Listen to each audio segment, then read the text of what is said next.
Bismillahirrahmanirrahim. Assalamualaikum warahmatullahi wabarakatuh. Perkenalkan, nama saya Akbar Hadian Hidayat. Saya dari jurusan Bahasa dan Sastra Arab. NIM saya 22851-528. Di sini saya akan menjelaskan atau menerangkan tentang asimilasi dan desimilasi. Pengertian asimilasi. Asimilasi adalah peristiwa berubahnya sebuah bunyi menjadi bunyi yang lain akibat bunyi yang ada di lingkungannya, sehingga bunyi itu menjadi sama atau mempunyai ciri-ciri yang sama dengan bunyi yang mempengaruhinya. Asimilasi menurut Harimurti Kridhalaksana adalah proses perubahan bunyi yang mengakibatkan mirip atau sama dengan bunyi lain di dekatnya. Misalnya, Latin plus similis menjadi maaf. Menurut Latin ya, ad plus similisis menjadi asimilisis. Asimilisis menurut Parera ialah saling pengaruh yang terjadi antara bunyi berdampingan bunyi kontigu, atau antara yang berdekatan tetapi dengan bunyi diantaranya dalam ujaran. Roger Loss memaparkan bahwa asimilasi adalah mengubah satu segmen menjadi serupa dengan lainnya, atau kedua segmen itu menyerupai satu sama lainnya. Asimilasi terjadi di antara vokal. Hal ini dikarenakan bunyi hentian.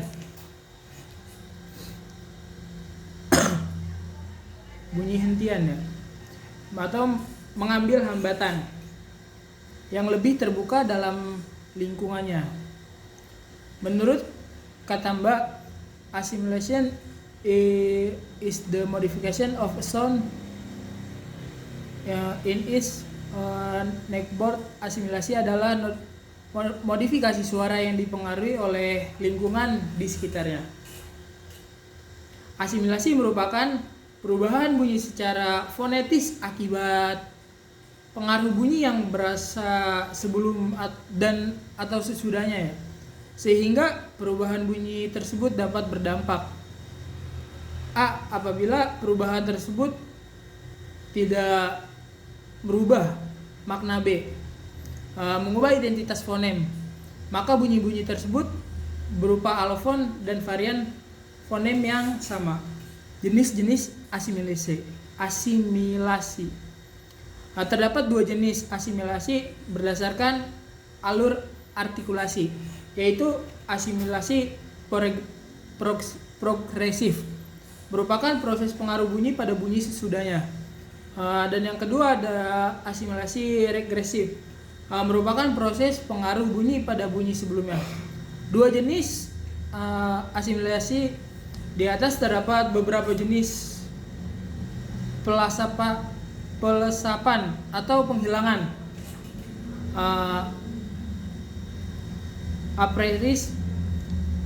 Afaresis adalah penghilangan bunyi pada posisi awal. Sinkope adalah penghilangan bunyi pada posisi tengah, dan apokope adalah penghilangan bunyi pada posisi akhir. Proses fonologi dalam bahasa Sumbawa tidak lepas dari asimilasi, baik penambahan, pelesapan atau netralisasi bunyinya. Dan menurut perubahan fonemnya, asimilasi dibedakan menjadi asimilasi fonetis dan asimilasi fonemis. Asimilasi fonetik yaitu penyesuaian bunyi dengan bunyi lain tetapi dengan mempertahankan fonem yang sama. Berdasarkan pemaparan tersebut, dalam asimilasi fonetik tidak terjadi perubahan fonem, melainkan yang berubah ialah pengucapan tanpa mengubah identitas fonem. Contohnya ya dalam bahasa Simalungun, dongkon itu katakan, ompong tuh nenek. Perubahan itu hanya terjadi di dalam pengucapan. Dan ini ada juga asimilasi fonemis. Asimilasi fonemis berbeda dengan asimilasi fonetis. Pada asimilasi sebab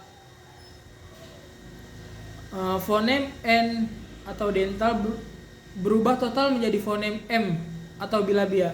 Hal ini menunjukkan bahwa asimilasi fonemis suatu fonem yang telah diasimilasikan, yang meninggalkan jenis fonemnya semula dan menyesuaikan dirinya dengan fonem yang mempengaruhinya. Dan yang ini ada pengertian desimilasi. Desimilasi ialah al-mukallaf atau ditarifkan sebagai proses penukaran suatu huruf kepada huruf lain dalam perkataan yang mengandung huruf-huruf berurutan yang serupa. Pada kebiasaannya huruf serupa tuh yang berturutan dibiarkan tanpa penyesuaian karena ia dikira meringankan proses penyebutan tersebut atau meringkas teks tersebut ya. Lidah bergerak, contohnya perkataan akro, mengaku ya. Yang mengandungi dua ro berturutan, mengandung dua ro berturutan di ujungnya. Terus ada nazifun, membersihkan, itu yang mengandung dua zo berulang di tengahnya. Dan tabayan atau menjadi jelas, itu yang memiliki ya berganda sebelum akhirnya. Huruf-huruf yang berturutan tadi dapat disebut dengan mudah secara penyerapan, yaitu huruf pertama diserapkan ke dalam huruf kedua. Dan yang ini ada jenis-jenis desimilasi. Desimilasi terbagi kepada dua jenis utama, lalu yaitu disimilasi ke depan dan disimilasi ke belakang. Keterangan mengenai keduanya ini adalah seperti ini. Disimilasi ke depan ia terjadi apabila kedua dipengaruhi oleh huruf pertama yang membawa kepada penghilang huruf kedua dan digantikan dengan satu huruf yang berlainan dengan huruf pertama. Misalnya perkataan takoso, mengamati, ya itu contohnya lah ya. Dan yang kedua itu ada disimilasi ke belakang. Disimilasi ke belakang berlaku apabila huruf di hadapan terpengaruh dengan huruf di belakang. Contohnya perkataan amma, adapun imma, sama ada yang ditukarkan kepada aima dan ima. Dalam contoh ini mim yang pertama dan mim dalam amama dan imama ditukar ya supaya berlainan dengan huruf mim yang datang selepasnya dengan tujuan meringkas sebutan secara disimilasi. Terus ini ada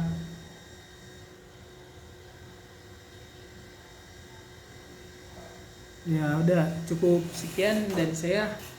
Wabillahi taufiq wal hidayah. Unzur maqala wala tanzur maqala. Wassalamualaikum warahmatullahi wabarakatuh.